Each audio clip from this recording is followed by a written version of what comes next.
Welcome to Intuition Unleashed, a revolution in personal liberation. The go-to podcast that helps you access intuitive guidance combined with mental health and spirituality. Let your intuition guide you and unlock a life of true liberation. And now your host, Becc Nelson. Hello, everyone. Welcome back to another episode of Intuition Unleashed. I'm tongue-tied today for my special guest, Sunny Dawn Johnston. Hey, Sunny. Hey, girl. If you don't already know Sunny, she is a light in many people's lives, including mine. I first became introduced to Sunny. Actually, at the time, didn't realize it would be the year that my father had passed away. So it was, and of course, the universe always knows. So she came into my life right at the right time to be able to mentor me through that. But Sunny is a renowned psychic medium, spiritual trailblazer, and a transformational teacher. She has over 25 years of experience guiding people from all walks of life to heal and awaken their intuition and live with purpose. So she is the founder of this School of Light, which is a global community where seekers become seers and healing becomes action. She's a best-selling author of more than 23 books and has written a foreword for many of them, mine in particular, which I'm sort of partial to. So I'm very grateful for that. So her work ranges from guiding intimate healing circles, leading thousands in. She does huge scale things, and she also does small things. Like I said, she's a mentor to many, including businesses, and has been with mine. So I am so appreciative to have her on here today. Thank you for being here, Sunny. You're welcome. I'm happy to be here. Happy to help and support and share what I can. So thanks for inviting me. Well, I mean, you speak fluently on so many topics. And so we had a couple of things that we were going back and forth about. What could we really talk about? And today we decided to talk about people's money stories. Mm-hmm. Now, a lot of people might say, what does money have to do with intuition? And as it turns out, quite a bit. Yeah. And this is things that come up a lot in my sessions with clients, that they talk about their money. And you're going to talk about this a lot more today, but when they talk about their money story, you can hear the energy about what money really means to them. Mm-hmm. And this is something that you're going to get into a lot. And also, we're going to talk at the end. It was very appropriate because you've got a course coming up at the end of August that talks about healing people's money stories, which we're going to share the link for later. So it was very appropriate. Of course, Spirit always knows. So Sunny, you are so many things to so many people. Welcome. I appreciate you being here. One of the things that I ask people when they first come in, can you share a moment in your life where the universe has handed you an unexpected opportunity to grow? And, that's a word that I have to say I got from you, right? An opportunity, not an issue. And what one of those moments may have been for you that maybe didn't feel like a gift at first, but then you began to see it as part of your path and your purpose. Goodness, so many. I mean, when you look backward and you're in a place where you have the awareness, you can generally look back and see so many different opportunities. But, if I was going to pick one that kind of was a major catalyst that felt like my life was ending, like the end of the world kind of thing, I would actually say it was when I found out I was pregnant when I was a teenager. Because, I was 18 years old and this, I came from a religious family background. This was not acceptable. This was not okay. I did it out of order. I wasn't married, all of the different things. And I was so scared to, number one, to fail people and disappoint people. Was really a big deal. But I also was really scared to be a mom. I'd never planned, that was not part of my plan. So to step into that and to realize that was a path that I was going to take and not really being intentional about it, I think when it happened, it was just fear, fear, fear, fear, fear. And then, even after that, there was a lot of life lessons around that kid, right? But ultimately, as I can look back now and even could, 20 years ago, how it changed the trajectory of my life in a way that what I believe that my son coming into my life did was teach me how to learn to love myself. And I wasn't getting it on my own. And so he he brought that energy of, yes, of course, loving him, but in order to love him, I had to actually love myself. And so that was probably one of the bigger ones as I was, just thinking about it, like, yeah, that's it. That was the first, and we're talking about what year was Crew, that? crew. What year was that? That was 1989, a So we were, long time ago. I mean, now it's more socially acceptable, right? But we're Right. talking about a time in your life where sometimes people would send their kids elsewhere Mm-hmm. to have kids Yes. because of the embarrassment associated with it. Especially if you're from Utah. That was really not acceptable in that environment. I was like the fourth grandkid, and people were like, well, or the fifth grandkid. Wait, this is the wrong order. The first grandkid's supposed to have the first baby, and you're doing things way. I'm like, believe me, that is not what I was thinking about. Supposed to, right? That you're not supposed to. Uh-huh. Wow, lots of lessons in there, which is probably enough to have a whole nother podcast about. Maybe that For sure. intuitive parenting thing we were talking about. But Yes, and exactly. Crew is now, do the math. Crew is now how old? 35. And he's got his own babies. Yeah, he's got an 18-year-old, a 13-year-old, and a 3-year-old, and he's doing great. So, but boy, we didn't know that was going to happen for, many, many, many years. We barely made it through that. Zender is 3. Wow. All right. So we can talk forever about that too. But anyway, today we're going to be talking about money. So, intuition, money, how do those two things go together? So how does intuition, which is what the show is about, play a role in making financial decisions? And then how can we begin to trust ourselves more in that area? I think intuition is really like the soul's compass, if you will. It kind of gives that guidance in that direction. A little off, a little over this way. And it is something that really affects our finances as well, because when we really get centered and we get quiet and we get into our inner knowing and our connection, we can feel when decisions and choices around finances are positive or not, whether they're like expansive, like it opens us up, or if it's constrictive and it kind of closes us off. And so I think so often what happens is we get into the fear, right? And when we're in the fear of money, we're in the fear of not having enough, that we then lose that trust in ourselves, and then we continue to lose it because we never really gain it. So when we start to trust ourselves financially, the way we do that is by listening to that intuition, listening to those nudges, listening to those feelings. You have an opportunity to maybe invest in something, and you're like, yes, like you feel like you want to, but your head's going, oh, you shouldn't do that. It's not safe, right? Or you have a very strong no, don't do it. Either way, listening to that intuition just opens us up. And I think a lot of times people think, well, you're not being smart. You're kind of being reckless if you're kind of just listening here instead of, coming from here. But this is about really connecting to that deep consciousness that is knowing. And we need to practice listening to that guidance, listening to that direction, listening to that in all areas. But, money is just energy. And so intuition applies. You listen to and feel into the energy, and that's how you build trust. Interesting that when you were talking about that, you said intuition and you had your hand here. Mm-hmm. And then you said the voice, or however you put the other thing, and you put your hand here. Yes. So would you tell people, because people are like, how do I know where's my intuition? And literally our experiences are the intuition is something that you feel in your heart, in your chest. Yep. Yeah. So the head and the heart, spirit and ego. Head, heart, spirit, ego is, and ego, I don't mean ego in necessarily a bad way. We need to have, we need to use our brains. We need to have intellect. If I'm going to be doing accounting, I want my head to be tuned in. But when I'm tuning into messages for, direction and guidance and support, I want to listen to my heart. I want to listen to my body, because it's going to guide me in the best direction for me.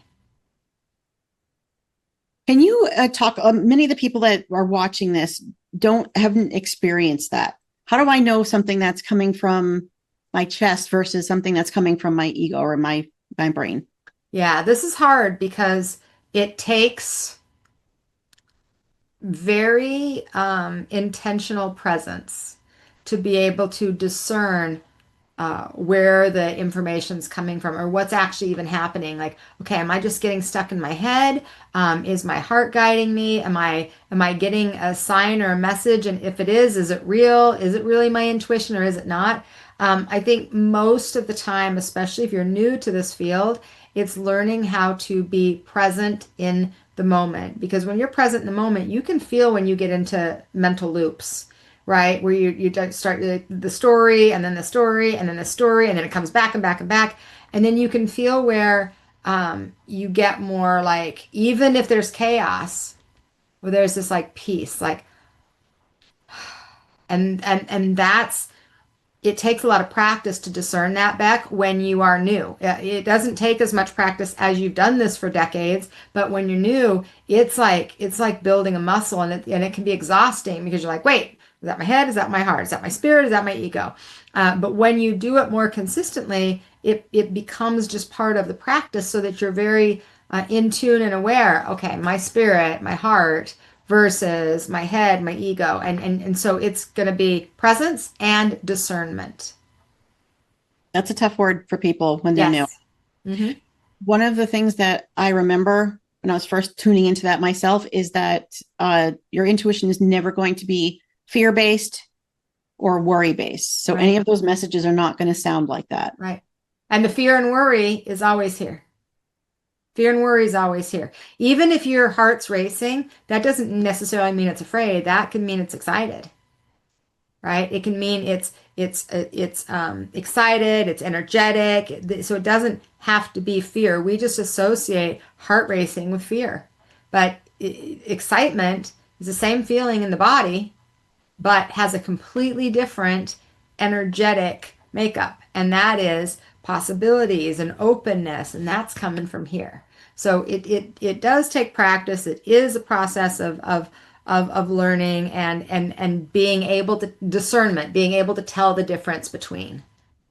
And trust. Well, absolutely 100%. And I think a lot of times it's hard to get trust because you don't have enough experience yet, because you haven't learned how to be present. Those are a lot of tough words that our audience is going to be like, whew. Yeah. Right, I'm already. I get it. In your class, are you going to talk more about that? Yes, absolutely. So we're doing a 5-day money challenge, basically, which is just a 5-day class on learning how to connect with money, be comfortable in the energy of money, be comfortable in learning how to trust yourself with the decisions that you're making. The language that you use around money is really important. I had a lot of experience about that in my early adult life, and then how to be able to attract that energy in the ways that you want. You know, we don't recognize that we are such strong magnets for energy, and that whatever we're putting out is coming back. And when we say things like, you know, the one that I caught myself when I was young, when my son was about 2, and he'd say, you know, we'd go to the store and he'd say, Mommy, I want to buy this. And I'd say, we can't afford it, you know, all the time, because I couldn't afford anything. I was on food stamps and welfare at the time. And I'd say, I can't afford it. I can't afford it. And then one day, literally, like, my angels guided me, and they were just like, you have to stop saying that. You don't choose to invest your energy in that plastic truck or in that, you know, but you're choosing to not take responsibility for it, instead of use it as an excuse, right? So I'm not choosing to invest my energy in this. Money is energy, versus I can't afford it. What message does that send to my son, to the universe, to myself? What am I affirming for myself? And that started changing, so that my language was always, even if I only had $5 in my wallet and that was all I had, I'm not choosing to spend my energy that way. And that gave me responsibility instead of blame that I don't have enough. It also gives you power. Yes. When you say choice. Mm-hmm. Yeah. So when you say, I can't afford it, you're giving your power away. Yes, absolutely. And 2, whatever the circumstance or situation may be, versus I don't choose to spend my money that way for, it doesn't matter what the reason is, you know, in that case, because it's a plastic truck and I don't choose to buy that, but And also, sometimes it's things that I'm choosing between this or that, and I get to choose where my energy goes. Which is important because I think a lot of people feel like they don't have any choices. Yes. And that's one of the reasons that is so important for us to start paying attention to our words and paying attention to our language, because we feel like we don't have choices, and then we feel like we feel guilty if we do make the wrong choice, and then we feel shame and we feel fear and we feel like all these icky energies come up around money, right? And we want to really start shifting that energy so that we can heal the stories that we were brought up with in connection with money. And I might be getting a little ahead of us here, right? Because we'll be getting into all those stories that we all heard, probably because you heard that. I mean, did you hear that when you were a kid? We can't afford this. Oh, goodness. I had so many money stories. I was really messed up in the head with money, right? So my stories were, money doesn't grow on trees. You can't, you have to work hard to make any money. We can't afford this or that or the other at times. And then at other times, I got the complete opposite. Oh, we'll just go spend thousands of dollars and take everybody to lunch and invite everybody over for these things. So I was like, wait, we can't afford it or we can't afford it, right? Right. What actually is the truth? Because I would hear that, but then I would see this. And, and my dad had some really unhealthy messaging around money and taught me a lot of unhealthy messaging around money. And so I never really knew. There were times where we were really wealthy in comparison, and there were times where we were moving because we couldn't afford the house and the car was repoed, right? So when I got to be an adult, I was like, wait, what what is the truth, and what is my actual belief? Like, what is my real belief versus what was ingrained and trained into me, right?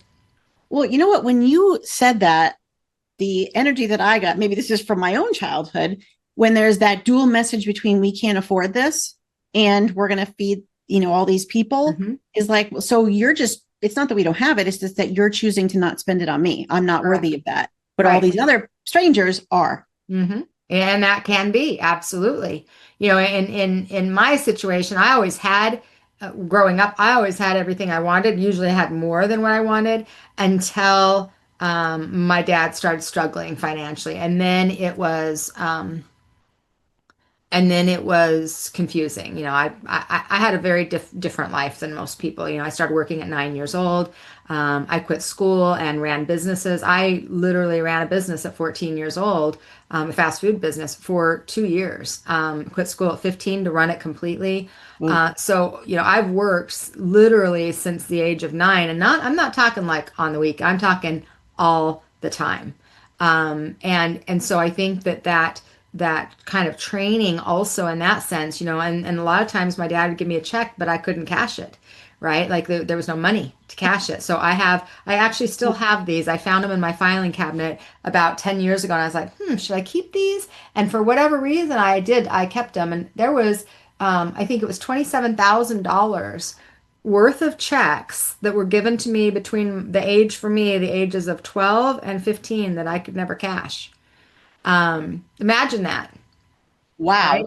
So I worked for free also. So then you didn't have value and you weren't worthy of, all of these things. Everybody else could get paid, but you couldn't, things like that. So, when I got to be an adult, I was all messed up money wise, and gratefully, through a lot of work, retelling the stories, healing work, energy work, have been able to not only heal those and grow from them, but then also be able to help other people learn how to transmute that old energy and reclaim the energy of their own birthright, right? Get rid of the shame and the guilt and the fear around money and step into the energy and the power and the possibilities.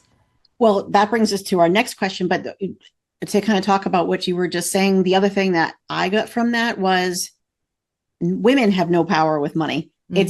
It's men that can choose what to spend money, and women just kind of or do what they're Well, told. especially, in our generation, the way we were raised, for a lot of us that are maybe in our 50s and older, my mom stayed home and took care of the kids, and she got the money that she needed for groceries. And it wasn't that she couldn't buy anything. It's just that she'd have to ask, right? Like, okay, I need a couple $100s for groceries, or I need whatever it was, or $1,000 for groceries nowadays, just whatever it is.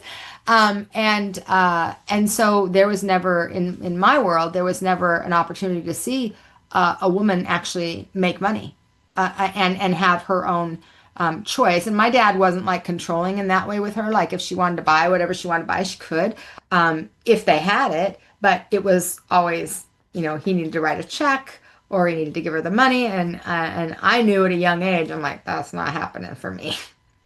I'm not doing that. So you can heal those stories. You can heal those stories. Well, interestingly, you mentioned like fear, shame. So a lot of people, from your stories and what I hear in my own sessions, people feeling shame and fear when it comes to money. So how can somebody begin to heal that emotional relationship and then release those limiting beliefs? Yeah. Well, I think first off, if we look at shame is like this icky, heavy energy, or even like coat or baggage that we're carrying. And most of the time it's inherited. It's not even ours. And not only is it inherited, it came from our family and ancestrally, so generations up, but it's also oftentimes unspoken. People don't talk about money. I don't know if you were raised that way, but don't talk about money. Don't ask people how much they made. Don't, like, this is something we don't talk about at all. But in the reality, money really touches every single aspect of our life, right? It's connected to energy, it's connected to power, it's connected to love, it's connected to security, it's connected to safety, it's connected to survival, because of perception. Okay, so I think it creates this shame. It creates this. We have this deep emotion around it, and we feel oftentimes like we're not worthy of it. This is the big one. We're not worthy. But the truth of the matter is that it isn't about measuring our worth, because money is never going to be equal to our worth. Everybody is worthy, whether they have $1 million in the bank or $5 in the bank. Everybody has worth and value, but that's not the way we were taught, right? That's not what society actually said and still says. So I think healing our relationship with our money really is going to start with first being gentle and being compassionate with ourselves, and in the places where we sit in judgment of ourselves and or others, and looking at what was our training, because we first have to undo that. We have to undo the training to actually then lay some true, real foundation of what we believe. So we're going to look at, what are your memories? What are your earlier memories of money? What are the things that stand out to you? What were you told about it? What were you taught about it? What did you witness? Like I was sharing, I witnessed with my mom, right? And as we start doing those things, and I look at it as, okay, let's start moving through that energy, just being consciously aware of where they came from. So then we can start to shine the light on the higher perspective and the possibilities and the awareness, of, number one, that old story and old programming, so we can now kind of plug in or recreate a new story. And that new story is, hey, there's nothing wrong with you. It isn't that you're not worthy. It's that you are worthy beyond measure, and that you had history that taught you a particular thing around money. And now, as an adult, you can change it.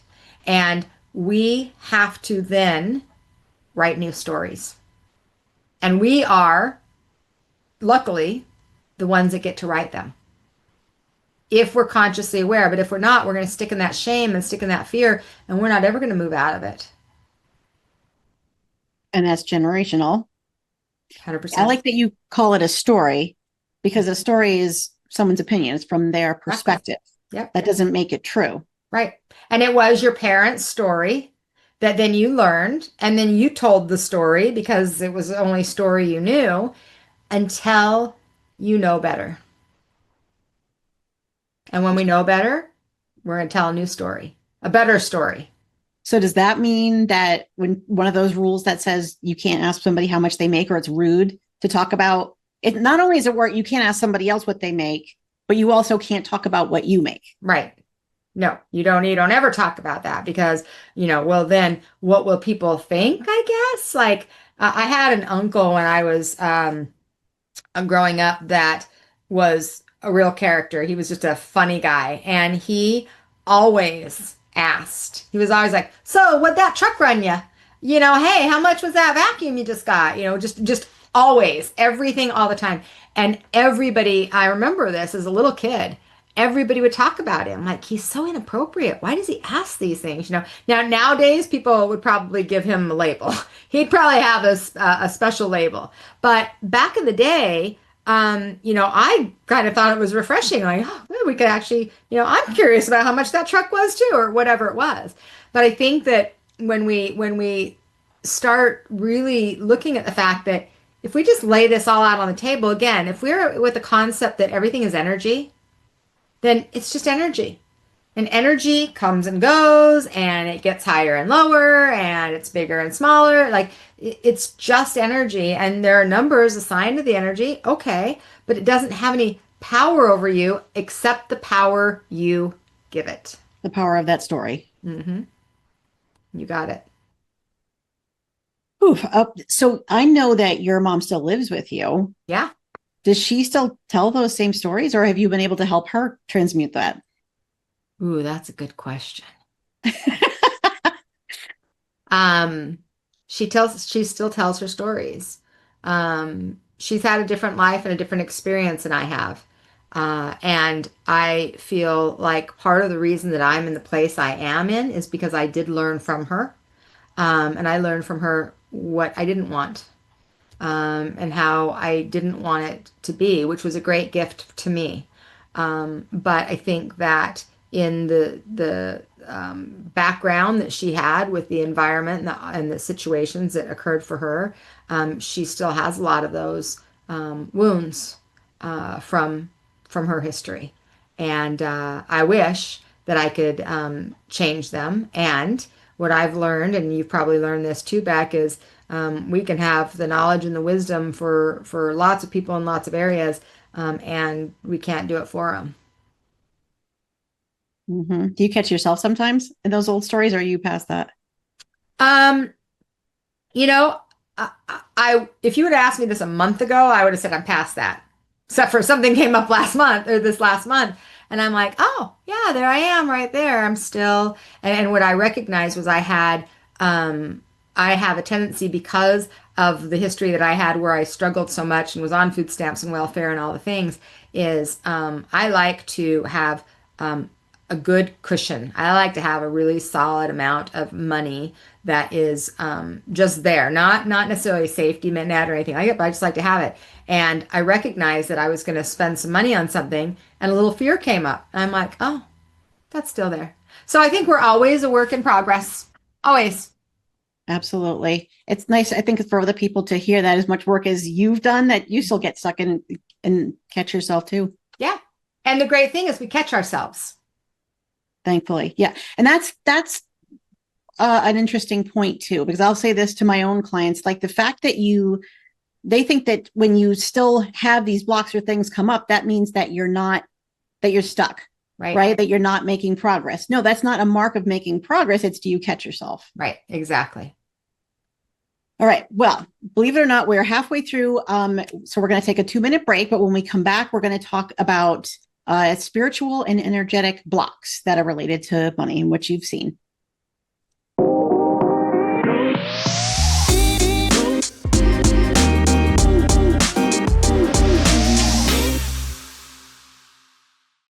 Well, welcome back to the second half of our episode that we're talking about money. And my guest is Sunny Dawn Johnston. And right now we're going to go back to talking about energetic and spiritual blocks. Sunny, you've been doing this for a long time. I'm sure you have lots of good examples. So can you tell us some of the most common energetic and spiritual blocks, and kind of, I'm sure people are hearing that and going, what do you mean energetic blocks to money? Mm-hmm. And so what have you seen? And I'm going to start to talk about some practical things of how we can clear those. I think probably top 2 that come to mind is unworthiness, or lack of value or worthiness. And fear around judgment. I think there's a lot of judgment stuff around money. And so these two blocks, I think, really, not necessarily consciously, but they cause us to kind of stay small and to stay stuck and maybe even to stay comfortable, right? So I think like a lot of spiritual people kind of have a belief that, we have to make a choice between money and integrity, right? And that you couldn't be both. So I remember when I first started doing sessions and things, and people would come and they'd say, "Well, but you're a spiritual teacher, so you shouldn't be charging money for it." Well, why not? Like, this is how I spend my time, and I have a family to take care of, and all those kinds of things. But when they would say that, it actually triggered a little something that felt true, like, gosh, maybe I shouldn't be. And I kind of felt like, well, Sunny, maybe you're not in integrity with what you ought to be doing. Like, maybe this should be just a free thing that you're doing. And so I recognized I struggled with that. And I think so that kind of money and integrity, or even if we use terms like purpose. Like, okay, well, if it's part of my purpose, like there's, this whole like starving artist kind of idea. And I think that it is not honoring spirit or the divine to struggle. I don't think we're meant to struggle. I think we have struggling times which help us expand and grow. But I think our nature is abundance. I think we are abundant by nature. That is what what the universe, spirit, God has meant for us. And so we want to think about, I mean, even if we just look at nature, like there's an abundance of, stars and trees and water and ocean, all the things. So I think that we've got to start redirecting into, okay, how we can recognize it's there, but how do we clear it? Well, first we start telling a true story. And the true story is that we are source energy. And if we are source energy, spirit in a body, and we are energetic beings, then the energy of money, again, just another form of energy, is just an extension of that energy that we are. And when we start to actually dive into that, and we start to believe that, and we start to own that, then you start to have experiences around you that give you the evidence of it. That was my experience. So I think number one, it's starting to tell the story. It's also, there's lots of things we can do to heal these blocks. We can do some journaling. We can do some breath work. We can do some visualizations. We can do some meditations. We can do some law of attraction work. Like there's lots of tools that we can use. But I think it starts here. We have to change the way that we're thinking about it and talking about it and being about it. And then we start using the tools to reinforce a new truth. So I want to ask two questions about that. When you say change the story, part of what a lot of us have been taught is that we're not worthy. There is a class system, or there are people who are more worthy than we are. Yeah. So if people have more money, it's because they're better than us. Yeah. Yeah. Well, I call bullshit on it, first off. I think I came from food stamps and welfare at 18, to I have a multi-million-dollar company that I've grown over the last 25 years and made well over $10 million in the business, which is great success. If you would have asked me 30 years ago, I would have been on one side and said, I'm not worthy and not good enough. If you ask me now, I'd say, well, of course, this is where I'm going to be, right? So a lot of it is based on our perception of ourselves, and we're the ones that actually have to change the story. There was nobody that could change that story besides me, Becc, not one person. They could tell me I was worthy, which they did, and I didn't believe them, right? Until I actually started to own it. So I think that when we tell the story, the truth of the matter is I didn't believe the story in the beginning. I just started telling it because I read this book called You Could Heal Your Life. And Louise Hay said, just start telling a new story. And so I'm like, well, okay, I'm just going to start telling a new story. And that's what I did. And so it wasn't that that it was real. It was my other story wasn't real either. So I might as well create a story that actually was something I wanted. So I started to begin to tell a story that felt more in alignment with what I wanted and the direction I wanted to go. And eventually, after telling that story for long enough, I started to believe it. And when I started to believe it, then I started to evidence it. I started seeing manifesting evidence of that true story in my life experience. I that's the second question I want to ask you. But go back a second, because one of the things that you said is that people around you were telling you you are worthy and you didn't believe it. Yeah. What about these people that are getting the opposite experience where people are literally telling them you're not worthy? Yeah. Well, I had that too. My dad was the biggest reminder of not being worthy. And so his energy and his power in my life took time to break through. So I did have that. And then I had people that, when I was in my relationship, like with my son's father, those people were a reflection of me seeing that I didn't have value because I was hanging out around with a bunch of alcoholics and addicts, right? So I was just, there's that unworthiness, right? But then when I finally moved out of that and I, drew to me more of a higher frequency, not better, but higher frequency of person, that could say, you know what, you're a great person, you have a strong spirit, and you have the ability to do whatever you want. And, and I met my husband, and so then he had some belief in me. So I had both stories going at the same time. And what I chose to believe the positive. And it doesn't mean that those negative ones didn't come in. They didn't show up. They didn't kind of, show up at different times. But I just, like I said earlier, I chose to be focused on presence in the moment and to discern in the moment where I was putting my energy. And that was the energy I wanted to create. So that was the story I was going to tell over and over and over and over again until it became a story worth hearing, right? Worth living, because it wasn't the other way. Like, it was not a fun experience. And was it also, it wasn't just your father maybe acting like you weren't worthy of that, but was it also the money story of the family? Our family's never made a lot of money. Our family's always been on welfare, that kind of stuff. I think, no, I was the first to go in that direction. So good for me, right? My parents did, there was lots of struggle, but they never went to that level, and part of that was their worthiness of never asking for help. So I don't think it was that as much, but I do think that there was this need to prove your values. So like my dad had a real need to prove to everybody that he had what he had. Even when he didn't have it, he acted like he did, which got us in more trouble financially. So, he'd invite everybody to go to dinner and he'd pay for everybody, but he'd use it on a stolen credit card. It was like real stuff like that. Like there was things like that happened. So it was, that's why I'm saying there were so many different dynamics that I grew up with that I didn't really know what was true and what was real, but what I did know is what I didn't want. I knew what I didn't want, and that gets you closer to what you do want. I think a lot of people are great at saying what they don't want. Exactly. They're not as good at identifying what they do want. And so here's the way to do that. I just call it the flip. So you create a list of all the things you're complaining about, right? So if we're talking money specifically for this topic, all the things that you find in your head or words that you put out that you're like, okay, I don't want this and I don't want that and I don't want this. You got your whole list of those.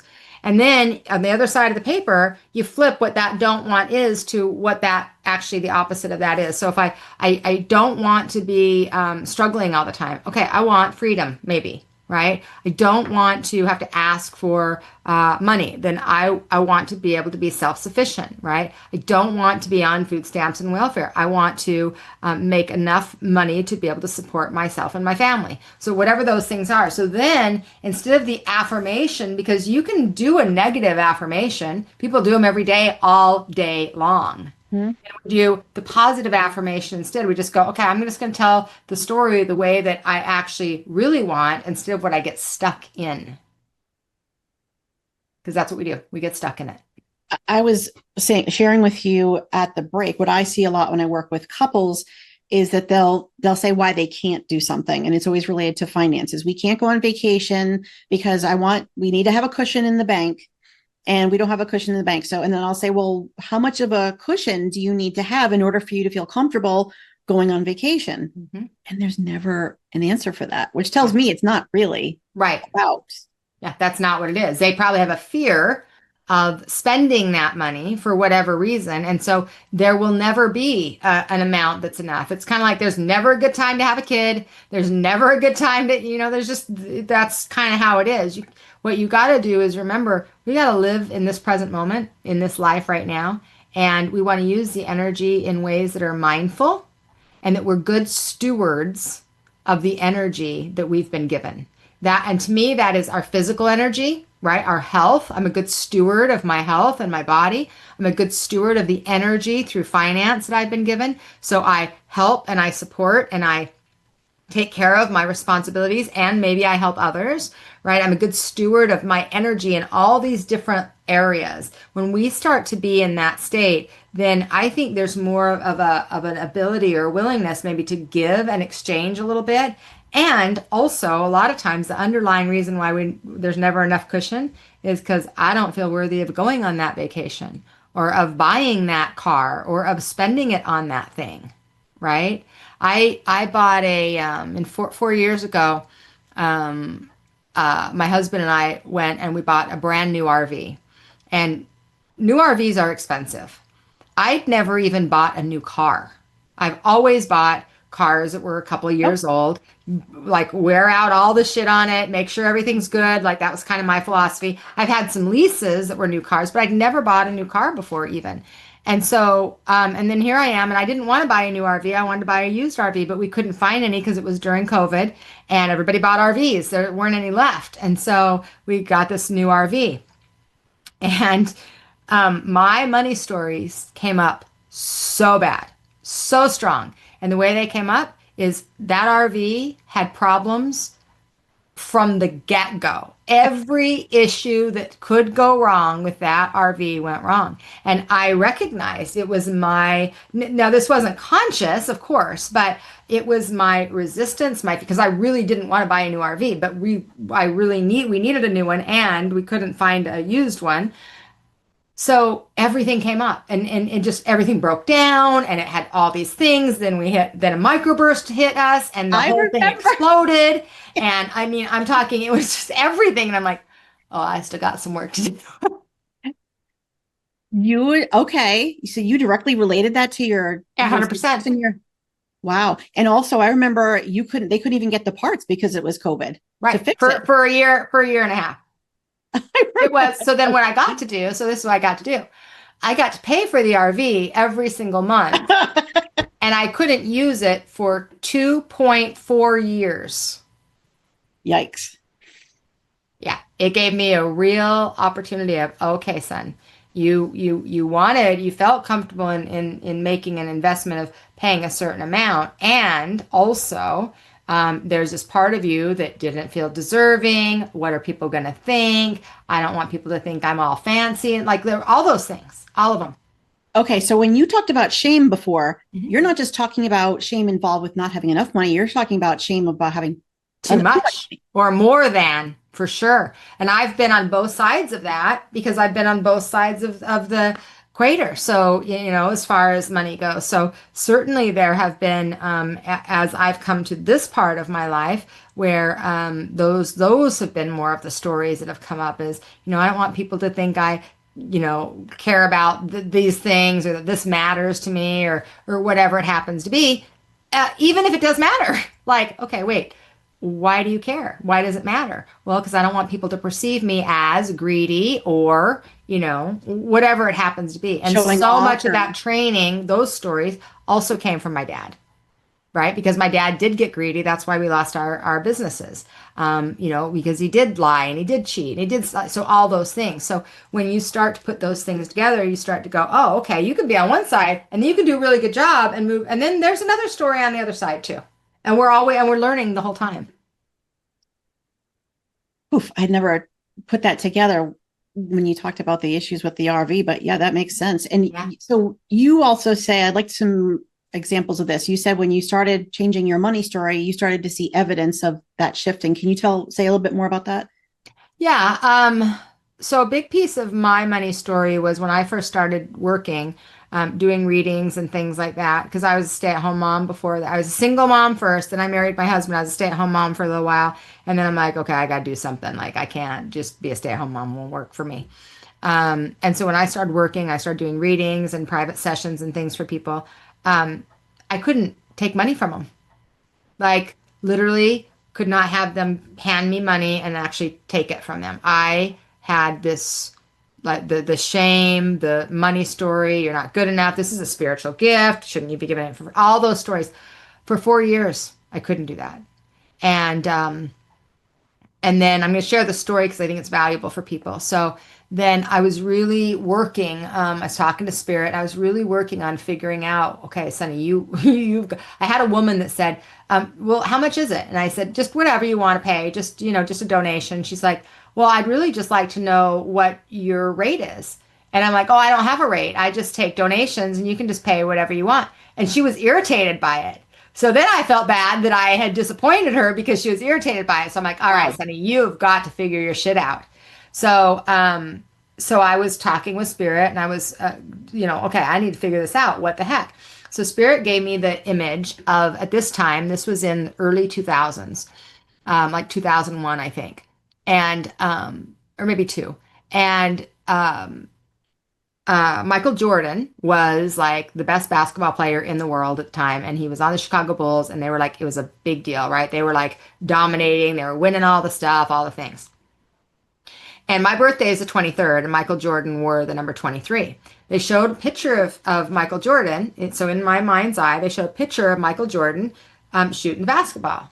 And I'm like, okay. And he had the number 23 on the back, which to me is symbolic of, okay, that's important for you to see. Like, okay, people are rising. It's okay to rise. Okay, whatever. What does that mean with me healing my money stuff, right?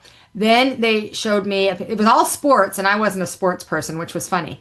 But then they showed me a picture of a musician. So it's like three pictures of sports people, but Michael Jordan stood out. Then a musician. I think it was Bon Jovi. And so I'm like, yeah, okay. And they just kept showing me all these pictures. I'm like, okay, what's the point? These are all spiritual gifts too, Sunny. Basketball is a spiritual gift. Football is a spiritual gift. Being a musician is a spiritual gift. They're all spiritual gifts. And all of these people make lots of money. And your spiritual gift, you helping serve others, deserves money, just like the basketball player that's making millions of dollars, the football player, whatever. And so from that moment, I was like, oh, okay. Like it just clicked. Change that and I was story. like, oh, yeah, that is spiritual gift. So then for people that are running heart-centered or spiritual businesses, it's very important to start talking about how to manage their money. Yeah. In the energy of, yes, I've been given a gift. Right. So that I can bless me and bless others. Right. And so I can spread that energy, and I can be a good steward of the energy, the gifts that have been given to me. And so then I spread that energy, and I'm a steward of that energy in a way that then that energy comes back to me, and then I put it back out, and then it comes back to me, and it's consistently multiplying because not because of the gift I have, right? Like I was in a comparison of it's a spiritual gift, and Spirit's like, everything's a spiritual gift. It's all spiritual in nature. Everything that's physically manifested is spirit energy first. And who has a problem with Michael Jordan taking his check? Yeah, I didn't hear anybody complaining, right? So then why are you having a problem taking $100 from somebody for spending an hour with them in something that they are benefiting and healing from? And boom, that was it. That changed that story. Sure did. So you started to talk a little bit about journaling and meditation. Can you talk a little bit about how spiritual tools can help people to start to begin to give clarity and healing? Yeah, I think when we start opening up and using those tools, then these ideas, these little hidden beliefs that you don't know are there, start showing up. Just like that experience, I'm like, okay, I need some help figuring this out. And when I went into meditation and tuned in, and then they show me all these images, I'm like, okay. And that was it. That's all I needed.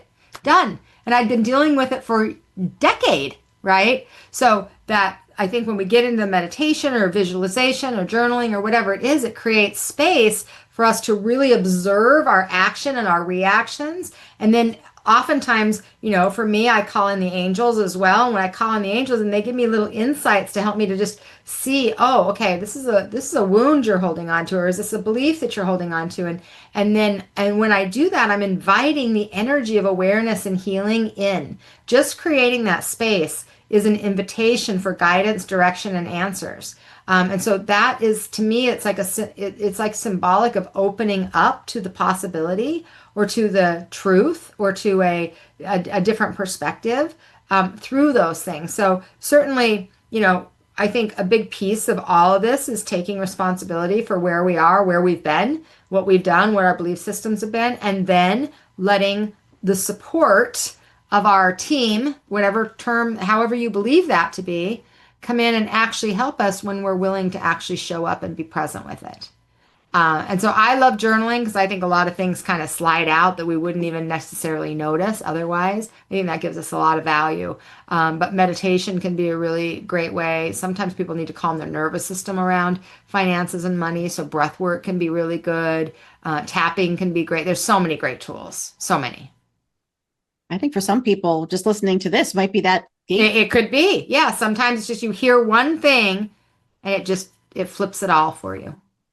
So what are some signs that you said that money can be an extension of someone's self-worth, good or bad, right? So what are some signs that somebody might be out of alignment in that area? And then like maybe a tool that people can use to shift that. Well, I'll tell you what the signs were in my life was overgiving, overdoing, over offering, undercharging, and then I think too, like avoiding finances. I have lots of clients have a big old stack of all their bills because they don't want to look at them, avoiding the IRS, avoiding the things that they don't want to look at, not going on and looking at their statement. That's worthiness. That's all worthiness issues that are wound up in that. So when you don't feel worthy, then you're gonna avoid, and when you avoid, you're not just avoiding that, you're avoiding the abundance. You're avoiding the opportunities to move through that. So I think one of the tools that you can use that can be really valuable is if you treat your money like you would a relationship, it starts to give you energy and attention because you are giving it energy and attention. So if you love someone, do you ignore them? Do you avoid them? Probably not. Do you communicate with them? Probably, right? So communication with money is like, I'm going to affirm this energy. I'm going to attract this energy in. You're not going to be negative. You're going to be open, and you're going to be in the energy of possibilities, and you're going to be inviting this energy in. You might even start talking about the energy, talking to the energy. Money, again, is just energy. So I'm attracting you in. I'm ready to receive you. I love money. I'm a money magnet. Like all of these types of things. And the love of money specifically isn't actually what it is. It's the energy of what money represents that is what people love. It isn't the piece of paper that you're looking at. That's not what they love. It's the freedom that energy gives you. Well, this is actually a great segue to the course that you have coming up. Yes. So this is something that you're actually going to address, this relationship with money. Can you talk a little bit about that? So practical and energetic shifts? So I have a class at the end of August. It is a 5-day, really a money peace challenge. It's helping you to make peace with money, and not only peace, but then give you the tools to really expand that ability to attract and bring money in and heal those wounds. So we're going to go through kind of what we've talked about here, but we're going to deep dive into all of these different subjects so that you not only have an understanding of where you've come from, you get clarity on where you're going, and you find steps to actually be able to get there. That's the goal in that class. And it's a 5-day class. Well, just like you said, you're going to actually talk about something that maybe you don't talk about, you're going to give it that energy. Yes. That space. Absolutely. I believe we're putting a link onto the screen for how you can sign up for the class. There's an early bird price right now. Yep, For sure is. $33. Yep. You might find me in there. I just love these insights. Mm-hmm. So what is one thing that you'd like every listener to take away from this discussion? You are worthy and you have value, and it can't be measured with money. And you deserve to feel good in your finances, and it's safe to do that. We don't have to tell the stories we've always told. It's time for a new one. I can just feel the heat in my own heart just hearing that. And I'm like, where is that coming from? We need to tune into that. Yeah. Oh, sure. Lots of, and that's right here on my heart too. I'm gonna start journaling. So I loved everything that we talked about today. You can find links to all the discussions that we had on my website, becknelson.com. And also, Sunny, your website is sunnydawnjohnston.com. And schooloflight.biz. And so that's very my website is being transitioned out throughout this year, and everything you will find is through my new brand, schooloflight.biz. Well, everyone, if you didn't know Sunny before, I hope you've come to love her the way that I have. She's been such an influential part of my life. Thank you very much. Thank you, sister. Thank you, everyone. Appreciate it, Becc. So just remember that when you unleash your intuition, you are claiming your power. So join the revolution. Thanks for tuning into this episode of Intuition Unleashed. We hope you found it informative and thought-provoking. But before you go, we have one little challenge for you. Most of us have sneaky little habits that hold us back and trip us up, so why not take this not at all uncomfortable quiz to find out what you do to derail yourself from achieving your goals and how you can call yourself out on your own BS. So get to know your self-sabotage specialty and take the first step towards getting out of the way of your own success. Just visit https:/becknelson.com/quiz and take the quiz now. That's becknelson.com/quiz, and we can't wait to see your results. As always, we'll be back next week with more Intuition Unleashed. We appreciate you. Thanks for listening.